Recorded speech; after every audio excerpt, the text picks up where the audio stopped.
স্টলের একটি খাপে রাখা শত বছরের পুরনো পিতলের তলোয়ার।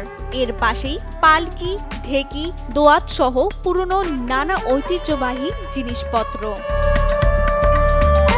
এই চিত্র সিলেট নগরের দারিয়াপাড়া এলাকার মেঘনা B18-তে। প্রকাশনা সংস্থা শ্রী হট্ট প্রকাশের উদ্যোগে সপ্তমবারের মতো বইমেলা ও ঐতিহ্যবাহী জিনিসপত্রের প্রদর্শনী চলছে। ঐতিহাসিক এবং ঐতিহ্যের সাথে মিল রেখে আমরা বইমেলার সাথে বাংলাদেশের হারিয়ে যাওয়া বিভিন্ন ঐতিহ্যের সংমিশ্রণ ঘটিয়েছি। এই মেলায় আসলে যারা এখন নতুন প্রজন্ম তারা অনেক জিনিসই চিনে না বা জানে না, এগুলা দেখতে পারবে। সরজমিনে দেখা যায় প্রায় 200 ঐতিহ্যবাহী জিনিসপত্র নিয়ে সাজানো হয়েছে প্রদর্শনীটি। এর মধ্যে এক পাশে বাঁশের সাঁকো, হুক্কা, টেপ রেকর্ডার, মাটির তৈরি থালা, জগ, গ্লাস, লাঙ্গল, জোয়াল, টাইপ মেশিন, ভিডিও ক্যামেরা, দোয়াত কলম ইত্যাদি।